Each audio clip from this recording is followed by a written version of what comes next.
on a bilateral basis, as well as multilateral basis, is the academic and scientific collaboration. After we define and design together, the needs that the Nigerian universities have, Nigerian society has, because as I said, the academic collaboration makes sense only if it fits well into the local context, and to overcome this sort of long-term European, how to say that politely and diplomatically,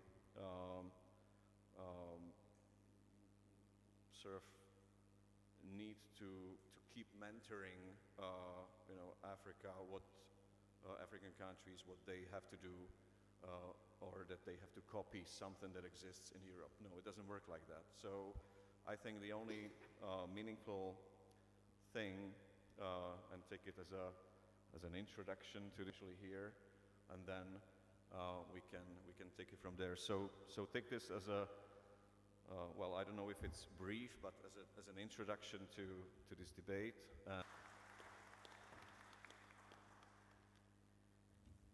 I told Professor Zahorik this morning that it was when I got this invitation to moderate this program that I Googled the Czech Republic.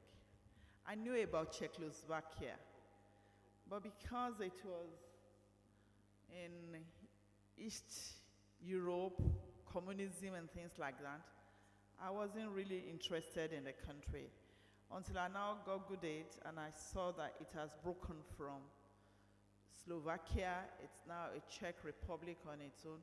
And I read beautiful things about the country. I said to myself, it's a good thing to open up our minds and allow new information to seep in. So I'm glad that such a colloquium is happening today.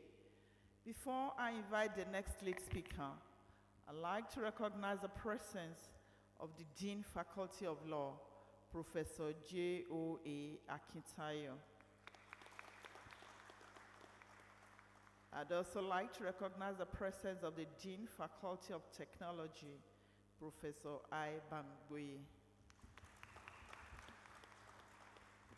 Thank you all very much for being part of this program. It's my pleasure now to invite Professor I.O. Albert of the Department of Peace, Security, and Humanitarian Studies to speak to us about Czech Republic and Nigeria in the context of EU-Africa relations. Thank you. Well, I salute everyone back in the context of the fact that the European Union is having a deep crisis in Africa. And I'm sure that our guests are familiar with this. Africa is going through a process of what I call reglobalization. And in the process of promoting this concept of reglobalization, that I'll be presenting to the university later. And by reglobalization is to say that African states are no longer hooked to their former colonial masters. They are making new friends. And to cut it short, I think Czech Republic is a big friend to Nigeria. Now, I'm saying indicators in Czech Republic. You begin to say this is a fantastic country. The literacy rate is 99%. Education index is 0.87, ranking 23rd globally. It's 23rd globally. And the GDP is $34,660. And the Human Development Index makes this country to be the 27th globally. Now, the point I'm making is that we have a new friend. In the past, we came here to discuss France, to discuss Germany, to discuss other countries of the world. We have a new friend. Now, the question is, what do we make of the relationship? I try to understand one of those scholars that will contribute directly to national development. The problem we have in Nigeria is that we produce students and scholars that are not directly contributing to national development beyond scholarship. There is difference between your certificate and your relevance for building a nation. And I think this is the gap we are having. And when I go around Africa and I talk about it, people think I'm speaking against my field of specialization. I read history, and I discovered when I graduated that I was not prepared for anything. I was prepared for a country that was not ready and is still not ready to reflect on the past. So my degree is useless. And when I raised this with colleagues, they said, historians are good administrators.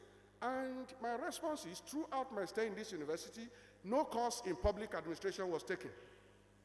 So the point I'm trying to make is, we are just graduating students out of this. Some colleagues might say, well, they have good things we should get from this country. Is the development strategy that is making them to emphasize vocational education. Vice chancellors were contacted. So the federal government will come out with a new education policy this week. No consultation. And then the question is, what are you actually tying your new policy to? You go to different countries, they say the education, that education policy is targeted at, in the next 5 years, we will achieve A, B, C. So there is a disconnect between what our leaders say and between what we do. Now, to me, we are not coming to Czech Republic to see how you are doing it. We want to understand the philosophy behind what you are doing. What policies?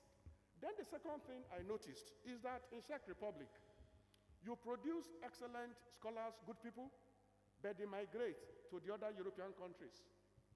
So you are having that problem. We are also having the problems. Now you are producing labor for Austria, for Poland, for all the countries surrounding you. In our own country, our young people are running away because there is no job. So what I think we need to do is to establish a relationship that is targeting different problems and targeting different solutions. And what do we do in Nigeria? What do we learn from you that will help our young ones not to run away? Your own people are running away, but they are running away to take bigger jobs. The question is, what do you do with, what are your policies around remittances? What do you benefit from people migrating? Thank you, let me stop there.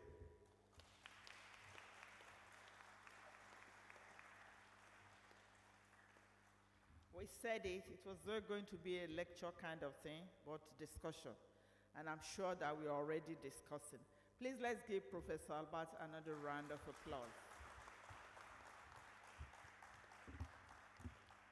The next contribution comes from Professor Efo Buhari of the Department of Linguistics and African Languages.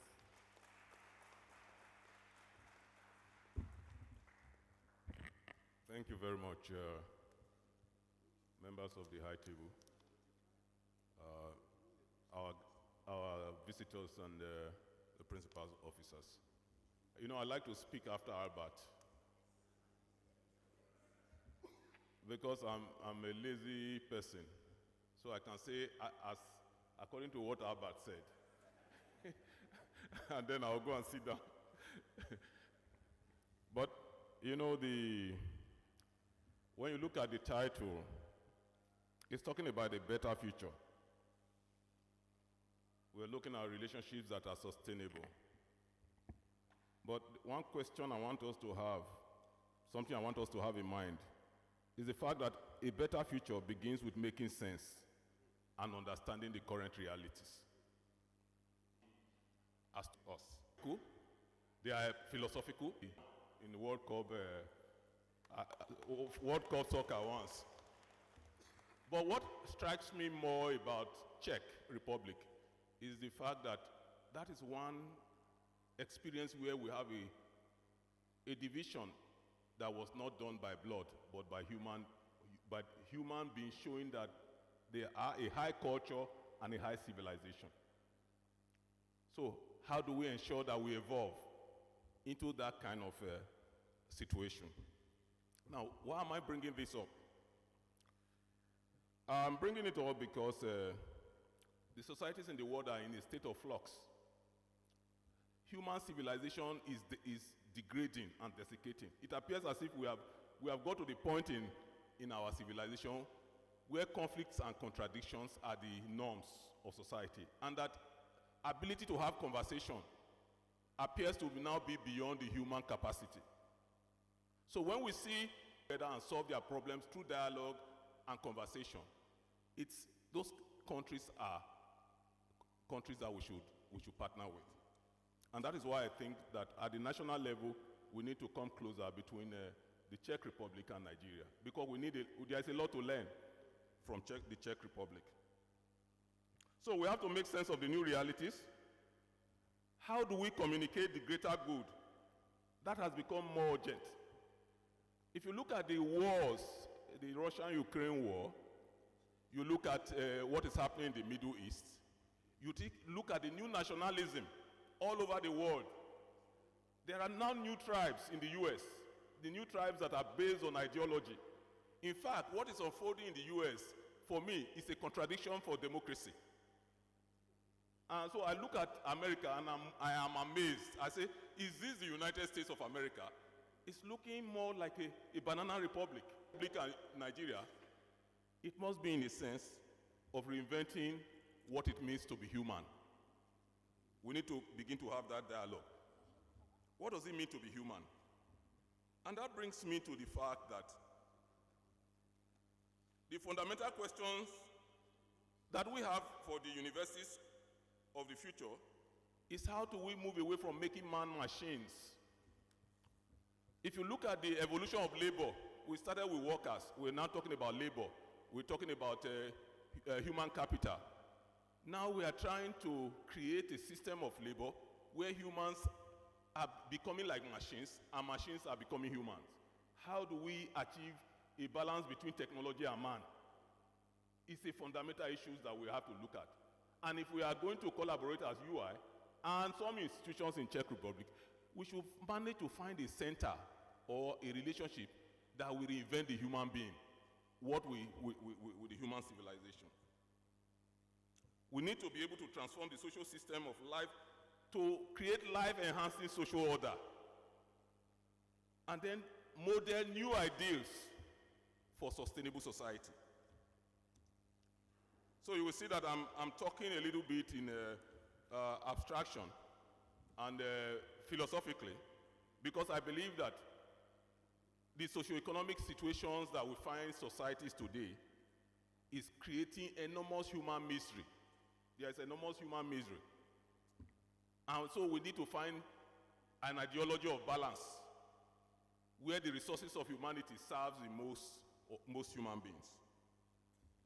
Well, while I try to round up on this face of it, I want to just draw a little bit of attention to a few other, some of the challenges that we are likely to face. I think, just give me a minute, because I think I was over-prepared for this. I think I would just like to round up with talking about the idea of a better future. Because we are living in between stories. The old story no longer works, but we have not learned the new story. Is it possible for us for responding to global problems are both philosophical and ideological? There is this hegemonic hangover, business control of intellectual practices. There is a challenge of the negative effect of legacy thinking. Nations are spending a lot of resources servicing businesses and getting tokens for ranking. All these issues of ranking, H-index and all this stuff are clever business hegemonies that shift our attention away from what is important. And we begin to serve a few business corporations all over the world. how do we ensure that we change the narrative? So, what does that mean? We need new epistemologies, new epistemes of being and becoming. There are problems of leadership, problems of peace, equity, fraternity, mutuality, among many others. And then, of course, we have to free ourselves from baseless exceptionalism, fixations, and hegemonic conceptions of reality. Finally, how do we open new pathways? If University of Ibadan and the Czech Republic will come together, this is one area where I think that we need to begin to look beyond what we have been told are the standards and the norms. Let us now create the new standards, the new norms, and the new direction for humanity and for academic performance. Thank you very much.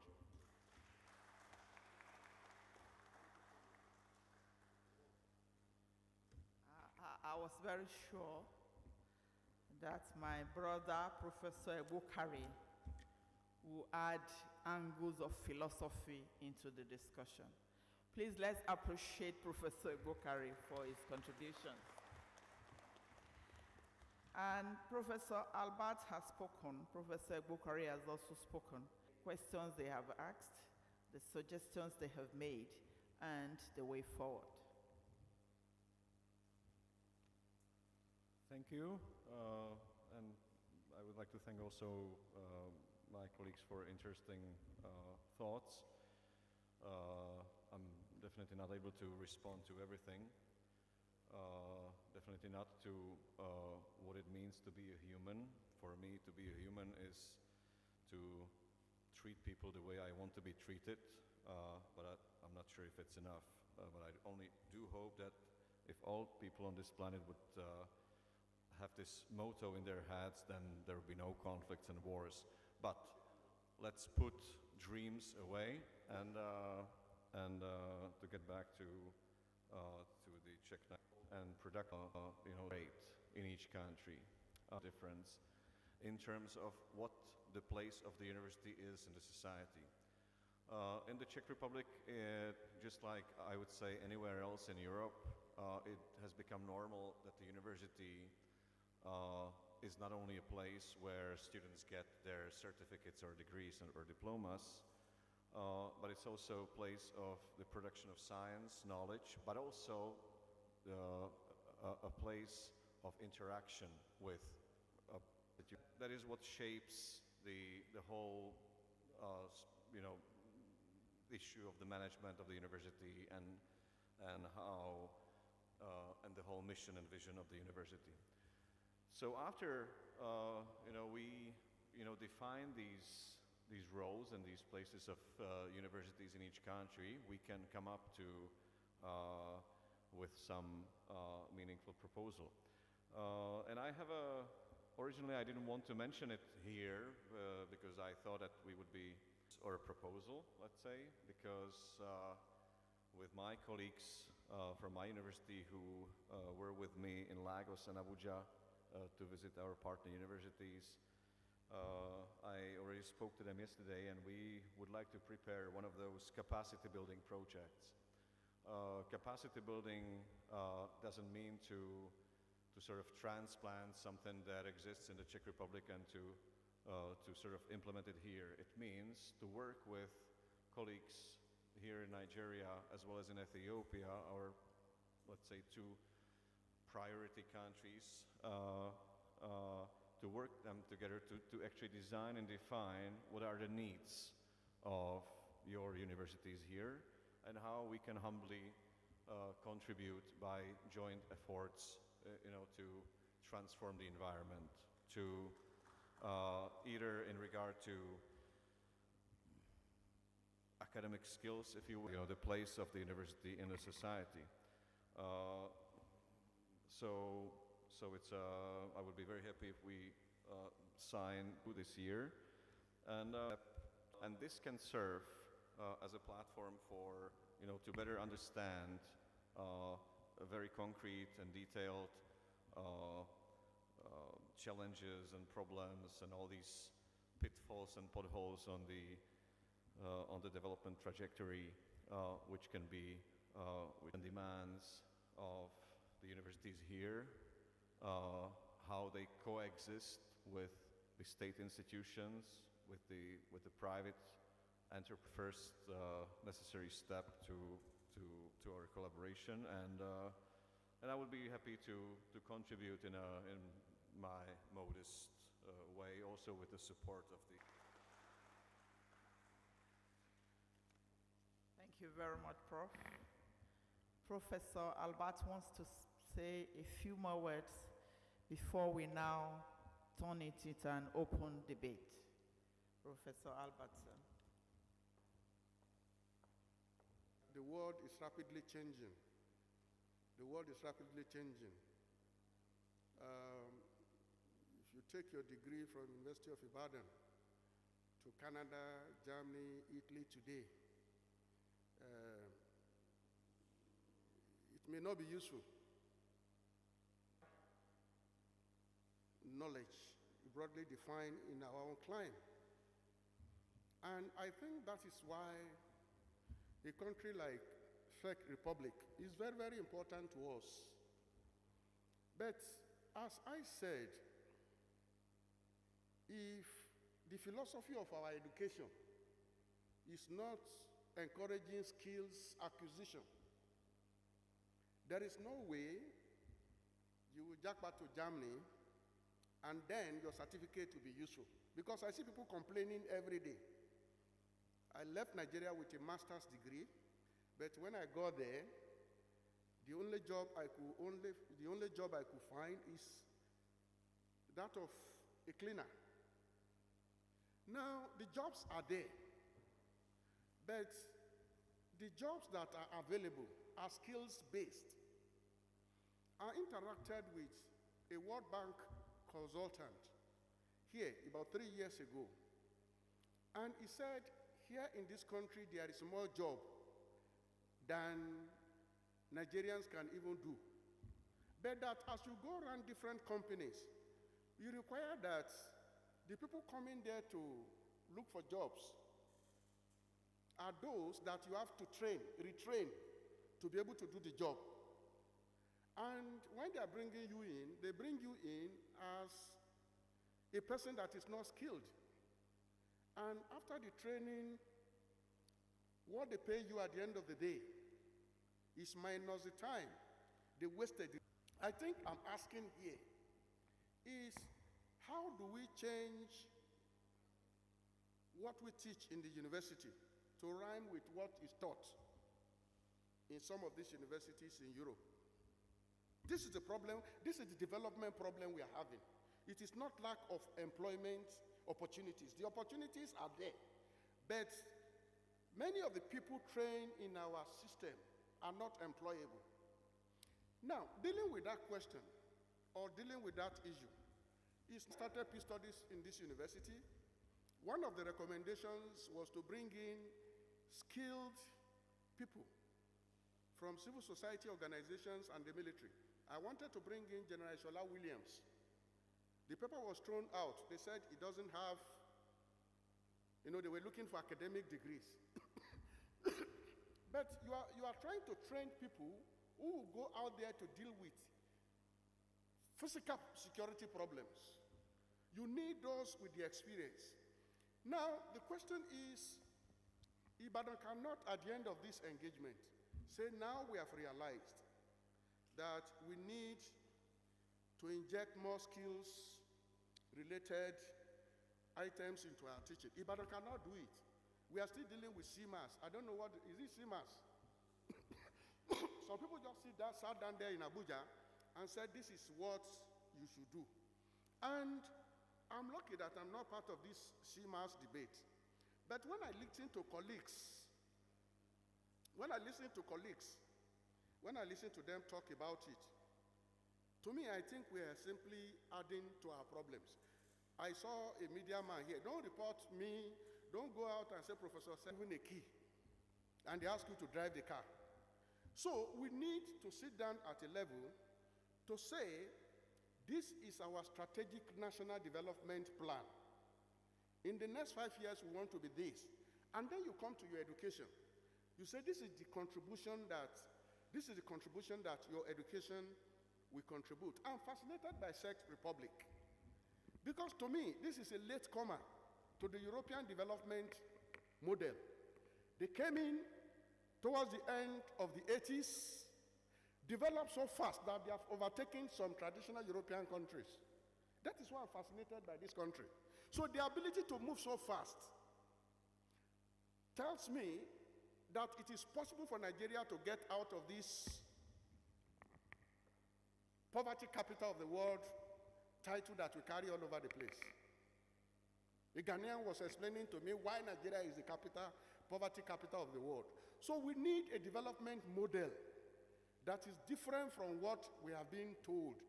This week, the Ministry of Education will give us a new education policy. To me, sitting down at home, I became a professor in 2006. If I'm hearing it on the television, to me, I think there is a problem. So that is why I'm saying that, yes, we need to start a relationship, but it's a relationship that will probably produce results for reshaping Nigeria. Thank you.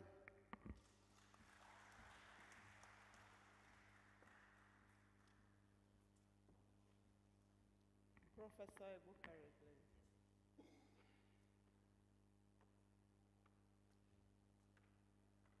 Well, this is a debate. I disagree often with a number of the ways the problems of these nations are analyzed. About, for instance, that I always take up civil servants and when they say the jobs are there. So I ask them, how many people have you employed? And people are still saying the reason why people are not getting employed is because they are not skilled. And I'm saying, no, we have to look at the nature of the state. And that is why I believe that any kind of relationship that we should get into as a university now must redefine the paradigm. We need new eyes. We've been repeating old paradigms, same story. It's not leading to transformation. Our system and approach model must be endogenous. We must cease to be driven by trends. And that's basically what I think is one of the challenges. And that's where I believe that the Czech Republic will be a good partner for us to understand, to be able to take a mirror to look at ourselves. How can we do things differently? And how can we do different things? And that's why, if you just look at Nigeria, for instance, the biggest part of the Nigerian economy is the informal sector. It's not the formal sector. The formal sector is collapsing. About 65–70% is the informal sector. But we ignore the informal sector completely. So how can we now ensure that we integrate that informal sector, which is the cultural economy, in order to transform Nigeria? I think that's a big problem. And education is the fact that our approach is too resource intensive because it is modeled after the resource-rich nations of the West. We cannot afford to sustain and finance higher education system that is driven in the same way, with the same learning pathways, that is so disaggregated and so disintegrative. So it is at variance with our national objective and national vision. It is at variance with our national realities and our economic system. So the reason why Czech is working is because Czech is working for Czech. Nigerian system is designed to produce graduates for Europe and America. It's not designed for this. And that's the problem. So we want to collaborate. We want you to come. Let's talk honestly. But one thing you have to do, we have to solve the language issue. And let me just suggest one thing that we should now have. We don't know enough about Czech Republic. What are you going to do about that? Are you going to come to UI, for instance, and establish a language center or a cultural center so people can begin to really understand? We want to redirect traffic from Western Europe, for instance, to Czech Republic. But you will need the language. to prepare people here to be able to direct traffic, because there is education hunger in Nigeria. People want to learn. But the kind of thing we want to learn is the kind of things you are doing in TVET, in STEAM subjects. So how do we do that? And I think it's important for us to, if we solve that puzzle with the right traffic, then you will be able to help Nigeria to transform. That's one of the issues that I think is. Now, but there are, just to round up, we have identified we have to identify our mutual interests if we have to move forward with this relationship. We have established already initial contact, but we have to research into our partnerships. Who is this partner? What is the partnership history? What is the partnership philosophy? What is the institutional colonial and neo-colonial hangover in the way Europe deals with Africa? In the way America deals with us, you can just have a relationship and by one sanction, a preparation of 5 years will be obliterated overnight. Political issues. So these are issues that we look at. And then we have to look at unequal power relationships. But I don't think we will have that kind of problem with Czech Republic, with the issue of power, because you don't have the midst of sharks within Europe.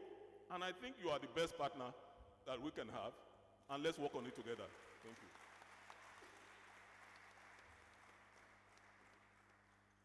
Thank you very much, Professor Bukari. I don't know if Professor Saurik wishes to respond. Okay. Thank you. Just probably a brief comment. Yeah, I can only agree. I would only like to say that, especially in the academic sector, everything takes a long time. If you come up with a reform, you'll see the results of that in one generation. But it's worth trying it. The second thing, I think, is the role of the state, or in this case, probably the role of the governors in educational sector, because I've read an article this year about Nigeria, and I actually published, let's say, an article on education in Nigeria together with a colleague from Nigerian Institute of International Affairs, and we found out that about 10 million children in Nigeria are out of the educational system, and that's a lot. That's basically the population of the Czech Republic. But one thing that I admire, and I'm getting to the point, here in Nigeria, and I can compare that, for instance, with Ethiopia, where I work with local universities for almost 20 years, is that here the civil society exists. Here at universities, people have no problem to criticize, the establishment, to criticize what is wrong in this country. And that's a good start, because only through, let's say, putting pressure on those who are in power, educational sector can be transformed. Because if we transform only one university and the university would exist in a vacuum, then it makes no sense, basically. It makes sense for those few people who are in the circle, but not for the rest of the country.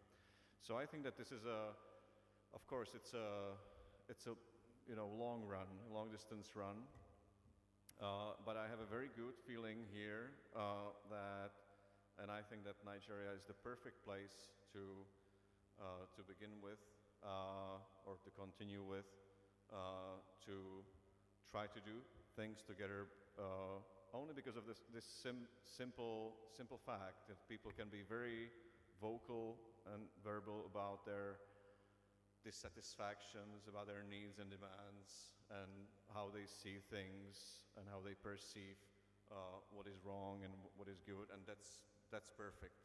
I can only congratulate you. So that's just my minor comment. Thank you.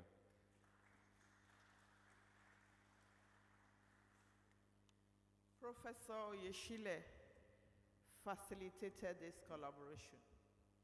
He has had the experience of the Czech Republic as well as being born in Nigeria.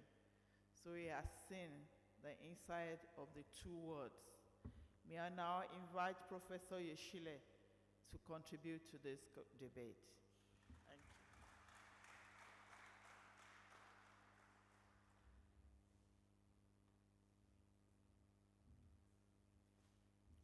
Distinguished speakers and distinguished audience, I wouldn't say I don't have much to say, but for my little experience in the Czech Republic, I think they leverage so much on what they have rather than looking outside.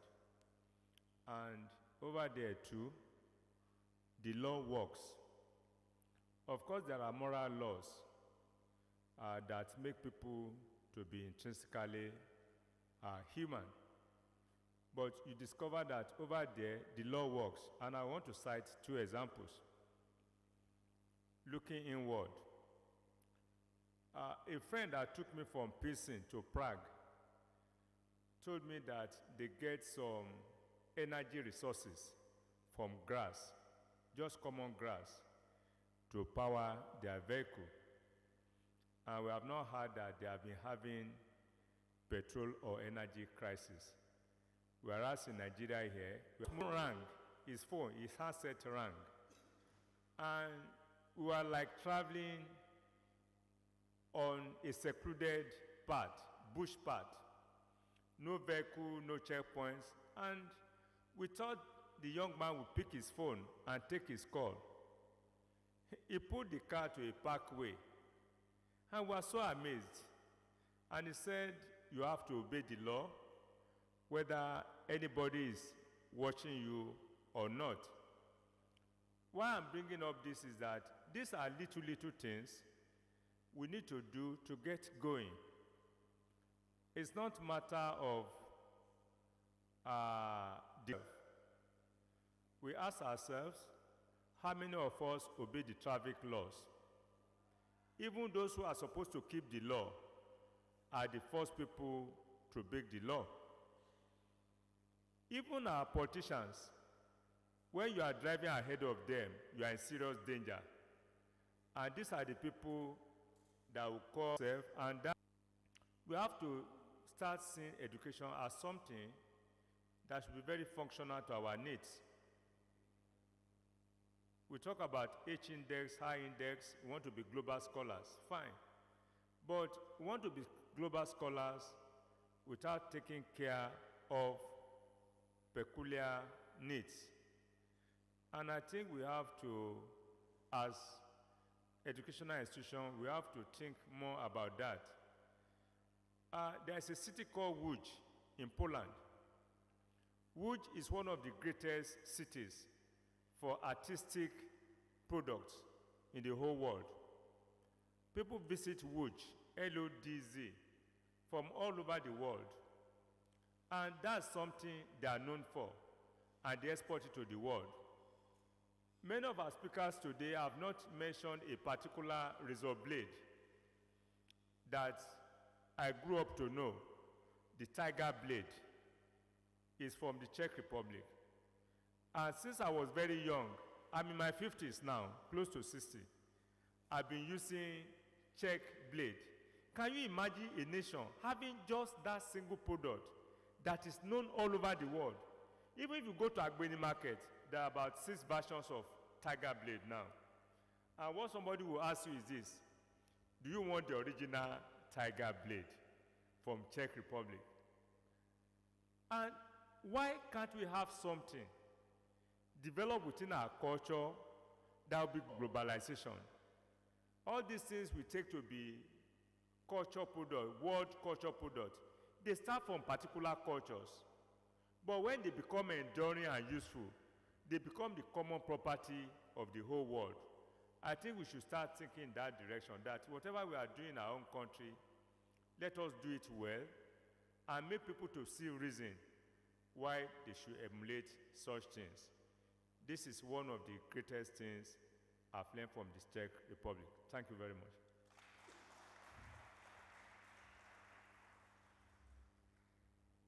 Now it's an open debate.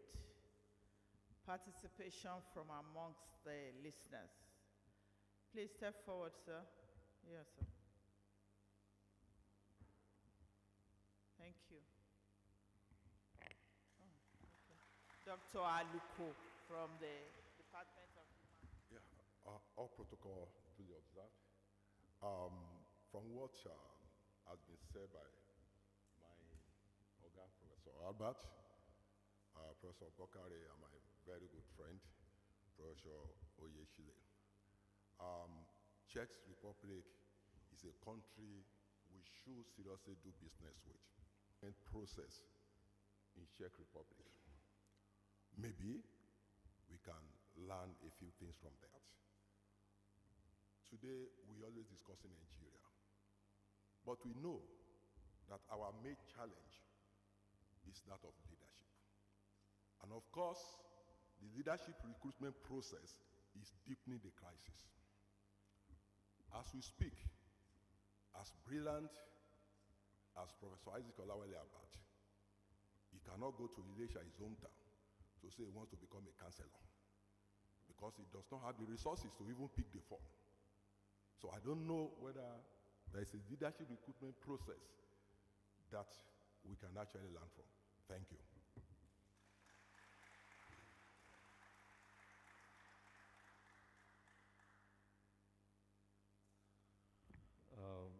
I take the liberty to respond.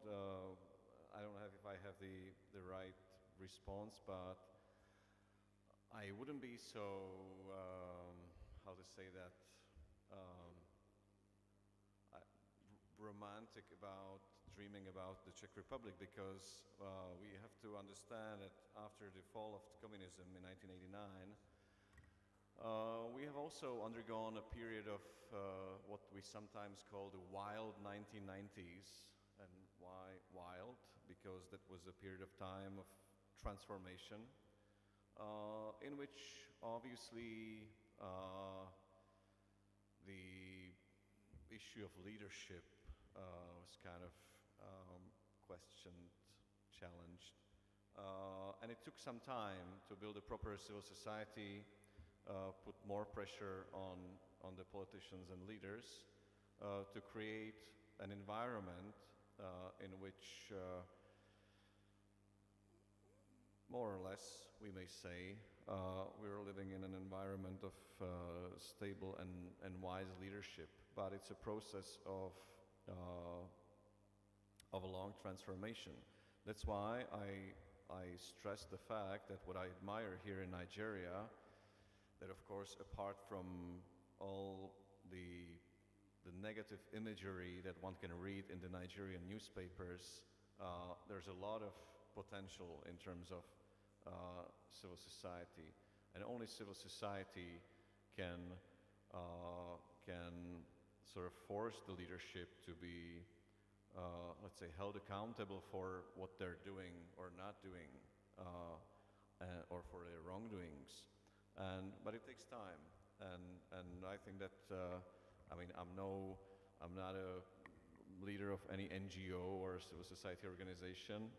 I'm just speaking as Jan Zahorik, as an individual from the Czech Republic. But I think that Nigeria has a great potential to, with its young population and with all kinds of civil society organizations and universities, to contribute to this transformation so that the future leaders are held accountable for,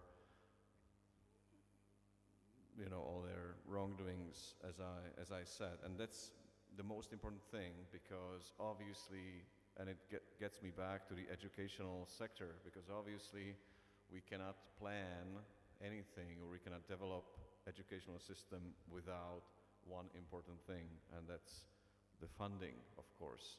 So one thing, obviously, is to rely on the funding coming from outside, but also the state itself should be able to generate its own,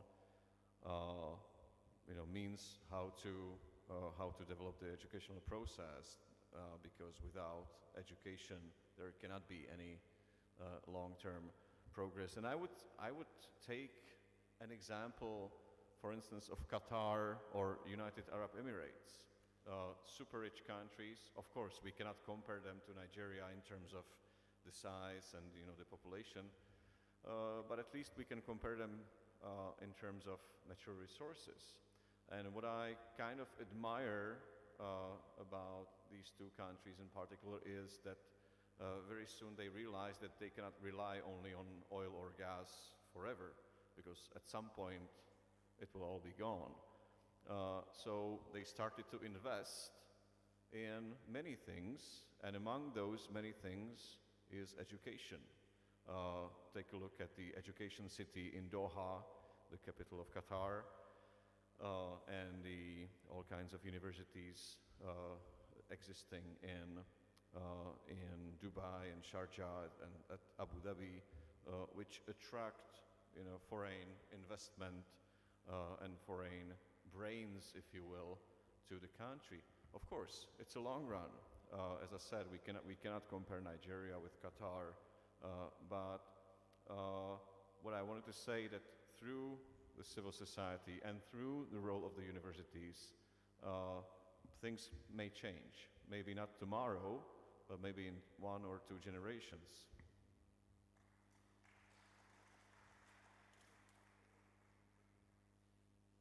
Before I invite whoever is going to be the next speaker, I'd just like to ask Professor Jean, if I decide I want to go to the Czech Republic, given the color of my skin, how would I fit into the society there? What provisions has the government made to accommodate people of my skin color? What problems do you have with racism? And then how is life generally in the Czech Republic?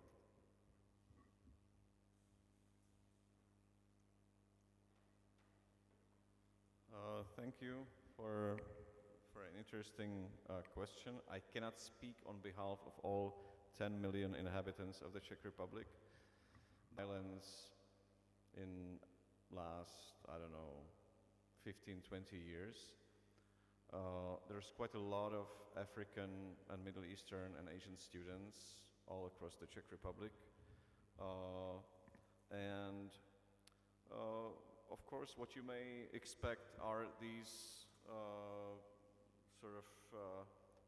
people staring at you, just like many people stare at me when I travel to Africa. That's normal, and I don't take it personally. But the good thing, and it works everywhere in the world, is to learn a bit of the language. And I have to say, I'm not sure if it's allowed to say here at the university campus, but our country is a beer superpower. So those who drink and those who love beer are especially, most welcome. And it's not such a joke.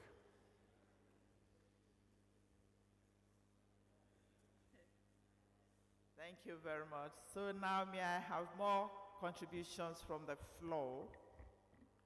Please step forward, Mr. Amusho. Okay, after him, please.